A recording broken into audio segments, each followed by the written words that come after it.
Soyons sincères, le Barça est puissant cette saison. Mais nous, les Madrilènes, on a l'envie, la détermination, la volonté de vaincre et l'histoire avec nous. On est le meilleur club du monde.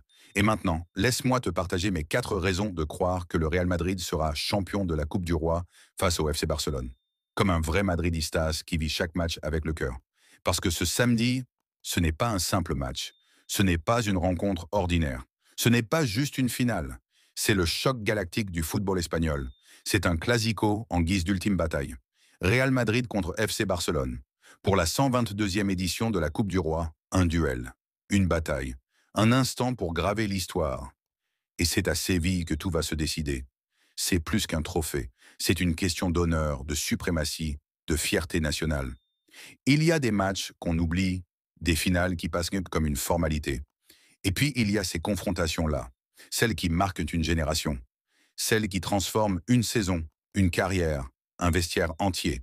Le Real Madrid affronte le FC Barcelone dans une finale de Coupe du Roi au goût de revanche, au parfum d'urgence et à la tension presque insoutenable. Cette finale, ce n'est pas juste un trophée, c'est un bras de fer psychologique, un match qui pèse plus lourd qu'un simple titre. Car derrière le trophée se cache une vérité plus profonde. Le Real Madrid n'a plus le droit à l'erreur.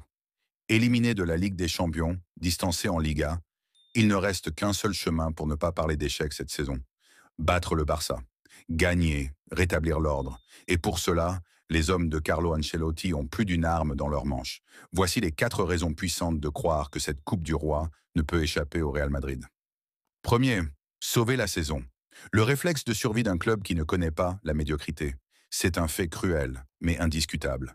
Le Real Madrid est dos au mur. Éliminé par Arsenal en quart de finale de Ligue des Champions, après un naufrage à l'aller, 0-3, et un retour trop tardif au Bernabéu, le club le plus titré d'Europe a perdu sa compétition fétiche. Et en Liga, malgré une belle constance, les chances de détrôner un Barça revigoré sont quasi nulles. Alors il ne reste qu'une seule issue, la Coupe du Roi. Mais ce n'est pas qu'une question d'honneur ou de trophée, c'est une question d'identité. Au Real Madrid, une saison sans titre est une abomination, une blessure insupportable pour un club programmé pour gagner. Et quand ce club est acculé, quand tout semble perdu, il puise dans ses entrailles une force inhumaine. En 2014, qui croyait encore à la décima? En 2022, qui pensait que Madrid battrait le PSG, Chelsea et City? Aujourd'hui, le scénario est similaire. L'urgence est là. Le trophée est à portée de main. Et ce trophée doit revenir à Madrid. Les joueurs le savent. Ils ne veulent pas terminer cette saison dans l'ombre. Cette finale est leur planche de salut, leur unique chance de lever la tête en mai. Et ils ne la laisseront pas passer. 2. L'ombre de l'humiliation. L'heure de la revanche a sonné. On ne bat pas 2 fois lourdement le Real Madrid dans une même saison sans conséquence. Barcelone l'a fait.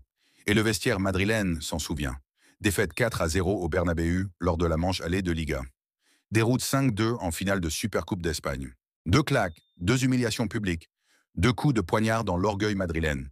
Et ça ne s'oublie pas. Ce match de Coupe du Roi n'est pas seulement une finale, c'est une revanche. Une vengeance froide, longuement mijotée. Aucun joueur madrilène ne veut revivre ces moments. Aucun ne veut voir Yamal et Rafinha danser. Ce n'est plus une question de football, c'est une affaire personnelle. Vinicius, touché dans son orgueil. Rudiger, furieux d'avoir laissé passer autant de buts. Modric, vétéran meurtri. Bellingham, affamé. Tous les regards convergent vers une seule mission. Remettre les pendules à l'heure. Offrir au Barça la leçon qu'il mérite. Faire du terrain un tribunal. Et sur ce tribunal, la sentence est claire. Le Real Madrid veut frapper fort. Ce n'est pas seulement une question de titre, c'est une question d'honneur. Troisième, le plan d'Ancelotti, le retour du 4-4-2, losange pour frapper fort. Ne croyez pas que Carlo Ancelotti arrive en victime résignée. Loin de là. L'Italien a un plan. Il l'a peaufiné, testé, ajusté devant l'Athletic Bilbao. Et il est convaincu que c'est ce système-là qui peut faire tomber Barcelone. Il s'agit du fameux 4-4-2 en losange, qui avait tant fait de bien au Real lors de la saison dernière. Champion de la Liga et de la Ligue des Champions. Avec un milieu renforcé, une meilleure maîtrise du ballon et une agressivité défensive accrue, ce système donne un équilibre qui manquait parfois au 4-3-3 classique. L'idée?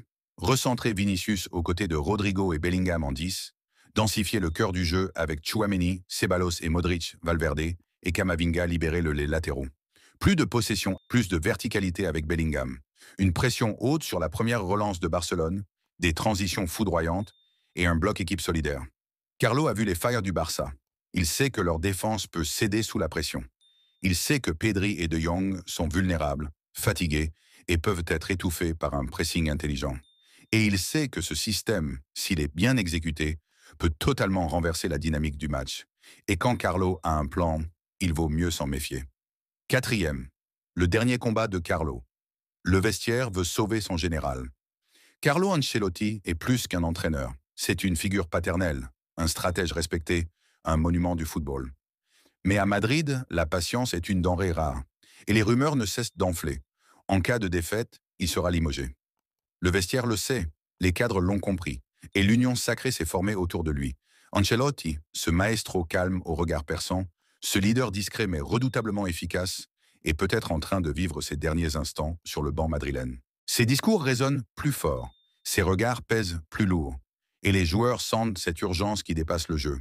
Pour Modric, Valverde, Asensio, c'est une question de loyauté. Pour Vinicius, Rodrigo, c'est une dette à payer. Tous savent ce que Carlo a apporté. Et tous veulent lui offrir cette dernière gloire. Ce ne sera pas qu'un match, ce sera un hommage vivant. Et dans ce genre de moment, le Real Madrid se transcende. L'histoire s'écrit toujours en blanc. Cette finale n'est pas une simple page, c'est un chapitre entier de l'histoire du Real Madrid.